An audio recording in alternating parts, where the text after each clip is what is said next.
दोस्तों, अक्सर हमारे मन में सवाल आता है कि जो हम मार्केट से गद्दे ख़रीदते हैं उसके अंदर मटेरियल क्या क्या आता है।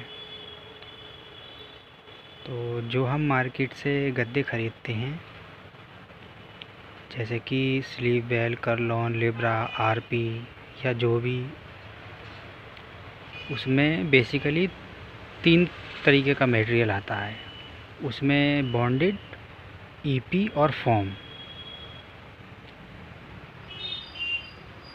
ये जो मटेरियल है ये है बॉन्डेड और ये है फोम और ये होती है ईपी की शीट। अब बॉन्डेड है, बॉन्डेड में भी कई क्वालिटी आती हैं। बॉन्डेड की क्वालिटी, बॉन्डेड की डेंसिटी। फॉर्म है, फॉर्म में भी कई क्वालिटी आती हैं। फॉर्म में डेंसिटी आती हैं जैसे कि 23, 28, 32, 40 और 50। जितनी डेंसिटी हाई होगी उतनी बढ़िया फॉर्म होगी। ईपी में कम क्वालिटी आती है। तो जो गद्दा तैयार होता है वो इन तीनों के कॉम्बिनेशन से तैयार होता है। अगर गद्दा खाली फॉर्म का होगा तो वो सॉफ्ट होगा। अगर हार्ड और सॉफ्ट गद्दा चाहिए तो उसके लिए हमें एक साइड बॉन्डेड और एक साइड फॉर्म लगानी होगी।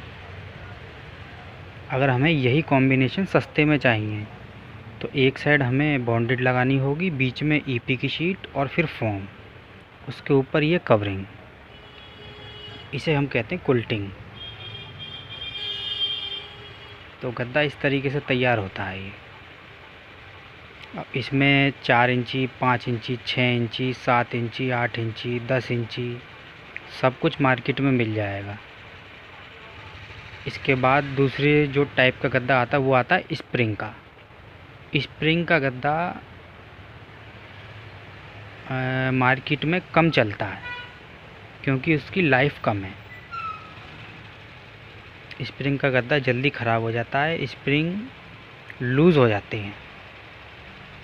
और स्प्रिंग का गद्दा मार्केट में कॉस्टली भी है, अच्छा गद्दा।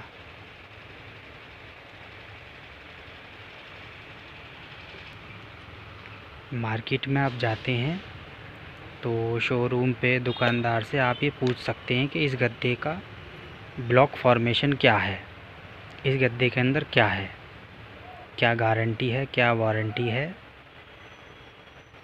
दुकानदार आपको समझा देगा।